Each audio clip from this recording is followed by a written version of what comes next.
안녕하세요. 이완희 목사입니다. 오늘은 웨스트민스터 신앙고백 제5장에 있는 내용으로 은혜를 나누겠습니다. 5장의 전체 주제는 하나님의 섭리에 관한 것입니다. 하나님의 섭리는 우리에게 어떤 기계적인 숙명론으로 빠뜨리는 것이 아니라 우리의 그런 자율적인 선택과 그런 의지들 안에서도 결국 하나님의 작정하심과 뜻을 이루신다라는 그런 진리에 관한 주제인데요. 우리가 이 대목을 통해서 첫째로 배우게 되는 교훈은 섭리는 하나님의 개입에 대한 주제라는 것입니다. 섭리를 모르는 사람들은 인간의 자유에 하나님이 그렇게 개입하시고 그리고 하나님이 우리의 삶에 개입해 들어오신다라는 그 사실이 그것은 굉장히 억압적이지 않느냐, 우리의 자유를 박탈하는 것이 아니냐라는 그런 오해를 합니다. 그러나 세상의 현실을 생각하게 될 때에 하나님이 개입해 들어오신다라는 것이 얼마나 큰 위로가 되는지 여러분들 다시 한번 분명히 각인하게 될 것입니다. 성경은 이 세상에 사망이 왕노릇하고 있다고 말씀하고 있는데 절망으로 가득 차 있죠.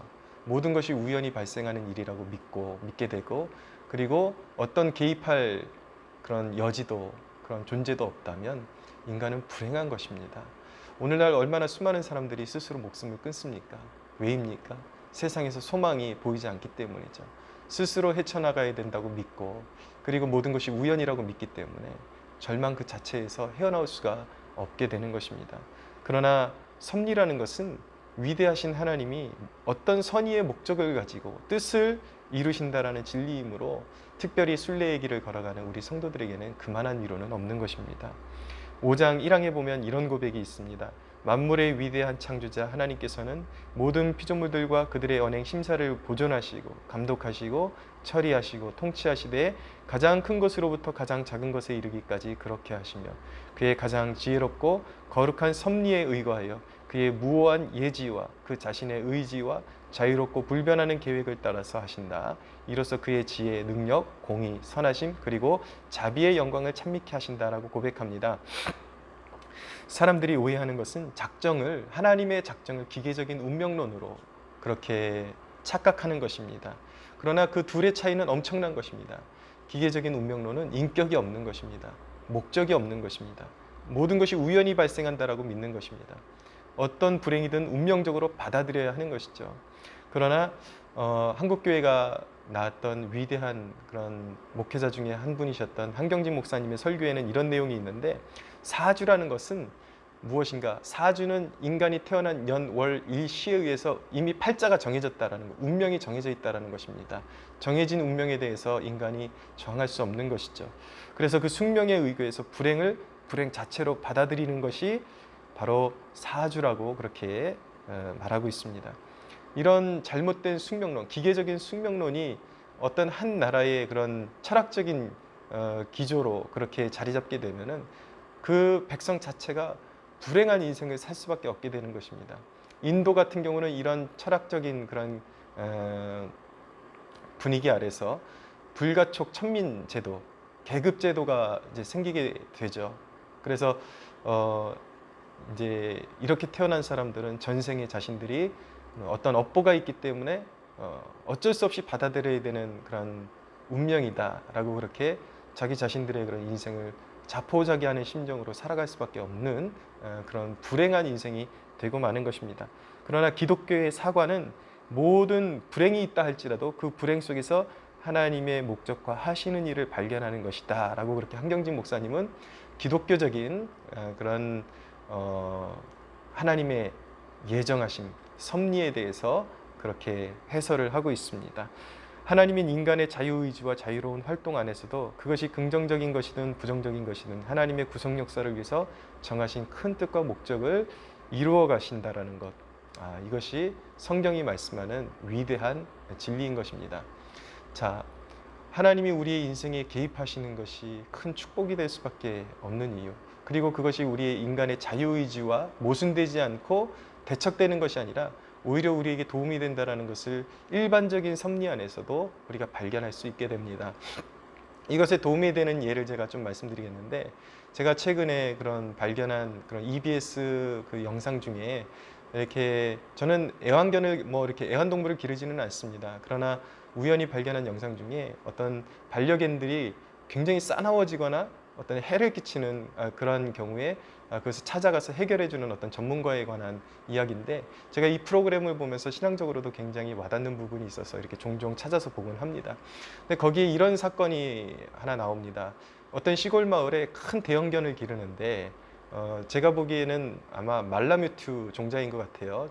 근데 주인 앞에서는, 울타리 안에서는 주인에게 한없는 그런 애기 같은, 양 같은 그런 순한 게 있는데, 울타리 밖으로만 넘어가면 폭군으로 변하고, 그 엄청난 무거운 무게로 주인의 손을 이제 벗어나 가지고 이제 그 시골 마을의 동네에 굉장히 공포의 대상이 되는 거예요. 그래서 남의 집이 기르는 토끼 사육사에 들어가고 토끼를 무려 16마리에서 18마리 정도를 물어 죽이고, 남의 개를 물어가지고 거의 죽기 직전에 이제 구해내고. 왜 이런 일이 생길까? 이 전문가가 그 영상을 가만히 보면서 이 대형견 자체에는 문제가 없다라는 것입니다. 그런데 무언가 습관을 잘못 들여놨기 때문에 그 개가 그렇게 폭군으로 살아갈 수밖에 없다라는 것이죠. 그러면서 이 폭력적인 습성을 고치는 일에 착수하는데, 가장 첫 번째 착수한 것이 무엇이냐? 산책하는 습관을 고치는 것이었습니다. 가만히 보니까 이 주인들이 이 큰 개를 산책하는데 굉장히 짧은 줄을 가지고 목에다 매가지고 다니니까, 개가 안 그래도 울타리 안에서 답답하게 갇혀 있었는데 데리고 나갔는데 또 짧은 줄에 텐션이 너무 강하니까 너무나도 속박받는 것처럼 개가 느껴져서 그것을 표출하는데 잘못된 방향으로 그렇게 힘을 표출한다는 것이죠. 그래서 이 전문가가 첫 번째 한 일이 줄부터 길게 이렇게 바꿔주는 것이었어요. 그래서 줄을 바꿔주니까 개가 자유롭게 움직일 수 있는 바운더리가 굉장히 커지죠. 그러니까 개가 그 줄만 바꿔줬는데도 태도가 굉장히 사뭇 달라지는 것을 보여주더라고요. 근데 이제 개가 그런 가운데서도 제일 문제가 되는 습관이 무엇이었냐면, 힘이 세니까 자기가 주도적으로 이제 산책을 하려고 그러는. 근데 이제 이전의 주인이 그것을 계속 딸려가니까 이제 개가 자신의 습성대로 사냥 본능이 있는데 그것을 통제를 하지를 못하고 뛰어나가서 이제 사냥을 한 번 하게 되면 개는 그것을 놀이로 간주한다라는 거예요. 먹기 위해서가 아니라. 한 번 죽이는데 성공하면 이제 그 제재받지 않으면 이제 그것이 해도 되는 건 줄 알고, 이제 밖에 나오면 그것이 자기의 놀이 문화가 되는 줄 알고 개가 폭력적으로 변하면서 재미로 이제 약한 동물을 잡아서 죽인다라는 것이죠.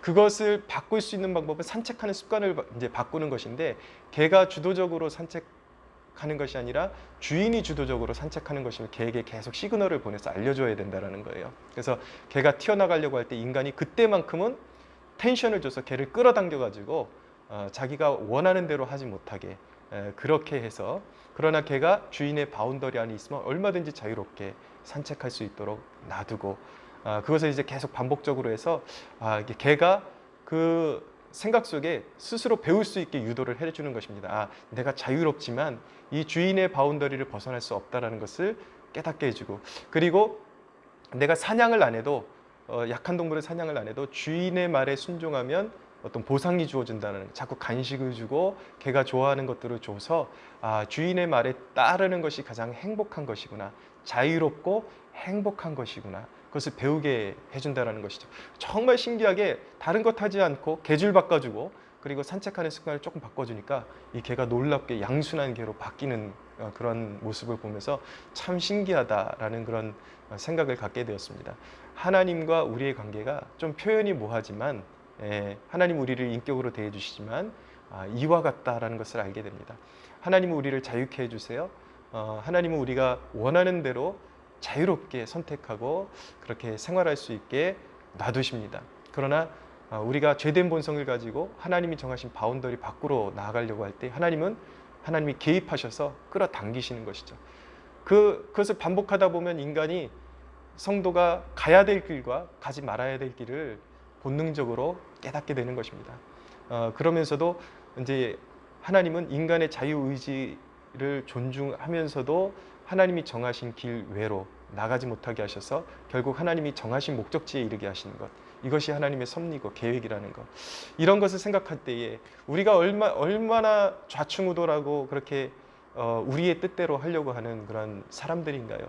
하나님의 개입하심이 없다면, 하나님의 섭리가 없다면, 다시 말하면 하나님의 섭리가 있기 때문에 우리의 구원이, 하나님의 개입과 작정하심이 있기 때문에 우리의 구원이 안전하게 이루어질 수 있다라고 그렇게 고백할 수 있게 되는 것입니다. 기독교 분파 중에 이 켈빈주의와 대립적인 그 관계에 있는 분파가 바로 아르미니안주의입니다.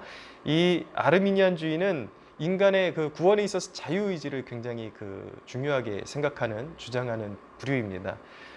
이들은 멸망과 구원이라는 대등한 가능성 아래에 놓인 인간이 스스로가 구원의 여부를 결정하도록 하나님이 맡기셨다라고 주장을 합니다. 그러나 여러분, 죄에 의해서 악으로 기울어진 인간의 자유의지는 결코 스스로 구원의 길로 들어설 수가 없습니다.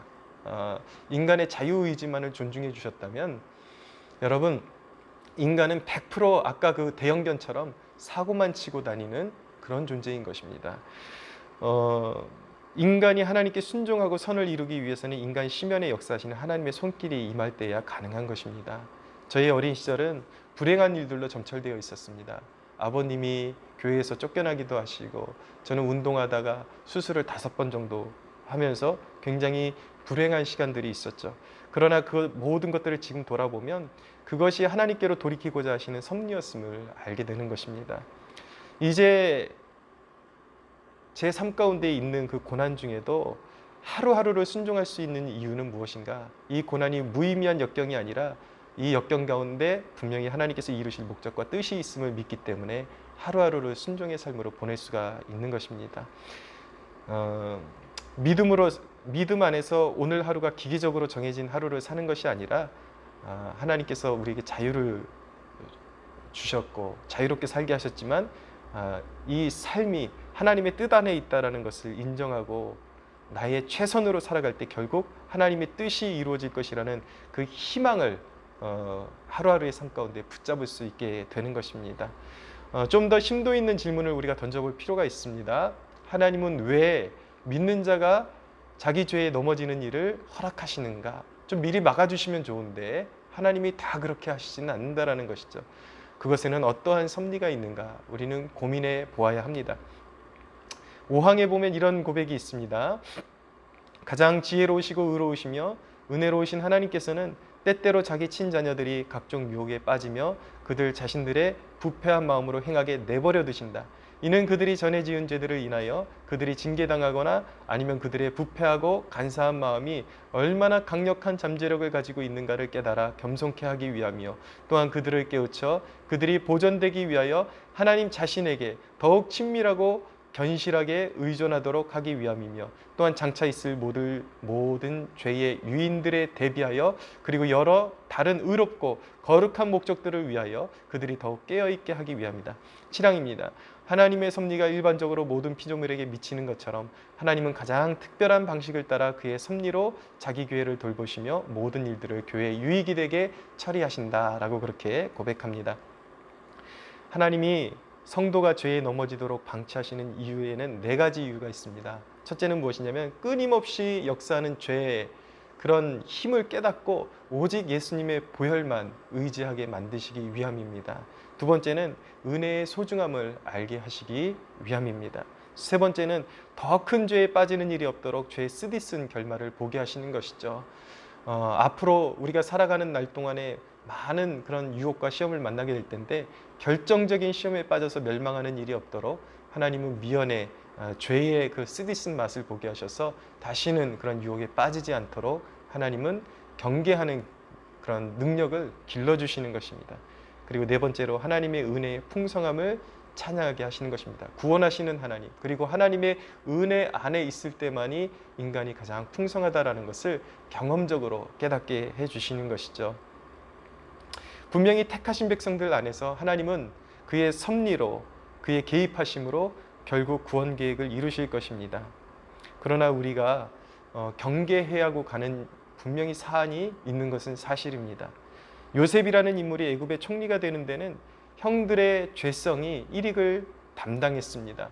그 형들의 마음 가운데 있는 시기심, 질투, 이런 악한 마음들이 일익을 담당했죠. 그러나 그 악한 마음들을 하나님이 고의적으로 지으신 것은 아닙니다. 그러나 하나님은 그것을 허락하셨죠. 하나님은 그들의 시기심대로 허용하셨지만 인간의 불의를 하나님의 선을 이루는 데 사용하신 것 뿐이었습니다. 그렇다고 형들의 죄가 괜찮은 것은 결코 아니었어요. 하나님은 죄에 대한 응당한 대가를 치르게 하시면서 하나님의 뜻 가운데로 이끄셨습니다. 이 대목을 우리가 숙지하는 것이 필요합니다. 하나님은 우리의 자유의지를 통해서 행하는 모든 일들에 우리의 선하고 악함까지도 사용하셔서 하나님의 구원 계획을 이루어 가신다라는 것은 위로이지만, 그렇다고 해서 우리의 죄가 아무렇지 않은 것은 아니다라는 것을 기억해야 하는 것이죠. 그러나 이 대목에도 곰곰이 생각해 보면 참 큰 은혜가 있습니다. 어느 누군가는 죄를 지으면 그대로 멸망의 길로 가게 됩니다. 그러나 어느 누군가는 죄를 지었음에도 불구하고 그것을 통해서 깨닫게 되고 회개를 이루게 되고 더 깊은 하나님의 사람으로 변화되고 구원에 도달하게 된다는 것은, 이것은 하나님의 택하심의 은혜가 아니고서는 도저히 설명할 수도 없고 이해할 수도 없는 위대한 구원의 그런 주제라고 말씀드릴 수가 있는 것이죠. 그것 때문에 저도 저같이 연약하고 늘 죄 가운데 이렇게 자주 빠져드는 영혼도 큰 위로를 받고 하나님의 그 택하심에 대한 그 위대하신 은혜에 늘 정말 생각할 때마다 눈물이 나고 감동이 되고 감사를 고백할 수밖에 없게 되는 것입니다. 하나님이 모든 것을 선하게 하실 것이기 때문에 죄를 지어도 괜찮다라는 생각은 참 모자란 생각입니다.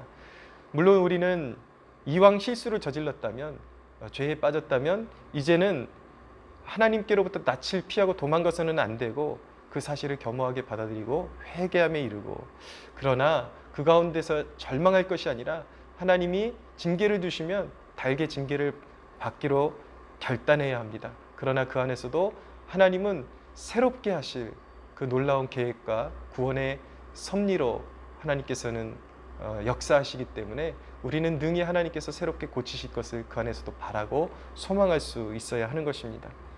그러나 우리가 죄에 빠지든지 순종하든지 큰 뜻을 이루고야 마신다라는 이 명제가 우리 죄와 안일함이 괜찮다라는 결론에 이르게 할 수 없다라는 사실을 꼭 기억하십시오.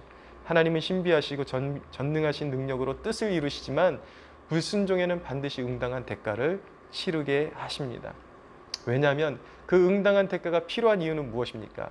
우리의 질긴 심령이 부드러워지려면 모진 훈련이 필요해지기 때문인 것입니다. 찰스 스펄전이라는 설교자는 온전한 복종이 우리의 마음에 이루어질 때 하나님께서 우리에게 드리워 두셨던 매를 드디어 거두신다라고 그렇게 말했습니다. 자, 한두 가지 적용하고 정리하도록 하겠습니다. 첫째로, 우리는 우리 고난과 역경 속에서 하나님의 위대한 섭리와 작정을 인하여 선한 목적을 향한 여정임을 신뢰할 수가 있습니다. 아사시의 프란시스라는 사람은 건강하고 자기 포부를 가지고 전쟁에 참여하고 했을 때는 큰 은혜를 받지를 못했습니다. 그러나 그가 중한 병이 들어서 사선을 오고 갈 때에 그의 부르심을 깨닫고 기독교 역사의 위대한 삶을 살아갈 수가 있었습니다. 여러분, 우리의 삶의 내용들이 목적 없는 숙명이라면 우리는 철저히 불행한 자들입니다. 그러나 우리에게 현실이 질병이 있고 역경이 있고 또 고난이 있지만 우리가 기대할 수 있는 것은 이 모든 과정이 그리스도 안에서 위대한 내일을 위한 준비 과정에 있는 것이라는 것을 우리는 소망할 수 있고 신뢰할 수 있게 되는 것입니다. 두 번째는 하나님의 작정에 대한 그릇된 인식으로 인해서 죄에 빠지지 않도록 주의해야 한다는 것을 다시 한번 우리 마음에 새겨야 합니다. 어차피 구원하실 테니까 은혜 받는 일을 차일피일 미루고 주일 성수도 들쑥날쑥하면 열심 없는 자의 징계에 빠지게 되는 것입니다. 제가 요즘 부단히 강조하는데요. 여러분들 영적인 어둠에 계속 갇혀 계시지 마십시오. 그냥 안일한 그런 잘못된 신뢰감 때문에 여러분들의 영혼이 멸망의 길로 걸어가고 있음에도 불구하고 고치지 않는 그러한 이제 완고함에 머물러 계시지 마시고 속히 주님 품으로 돌아오십시오. 설명할 수 없는 하나님의 놀라운 능력으로 그 작정하심을 반드시 이루시지만 자신의 현재의 안일함까지 하나님의 뜻이라고 믿는 것은 어리석은 것입니다. 하나님은 로버트처럼 죄에만 빠져 살게 하지 않으셨고 저절로 선이 이루어지면서 사라지게끔 해놓지도 않으셨습니다. 우리가 해야 할 그런 분명히 대목도 있는 것입니다. 말씀을 사모하는 중에 은혜를 받아서 하나님의 위대한 목적에 함께하는 백성을 하나님께서는 귀히 여기신다라는 사실을 기억하면서 우리의 삶에 하나님의 작정하신 뜻이 있다, 목적이 있다. 그리고 우리의 삶 가운데 하나님의 개입하심이 반드시 우리를 구원으로 이끄신다라는 그 목적을 가지고 환난 가운데 있는 성도들이 있다면 오늘 위로와 소망을 받고 그 하나님을 소망하면서 더욱더 기도의 자리로 가까이 나오는 그런 축복을 누리시기를 예수님의 이름으로 축복합니다.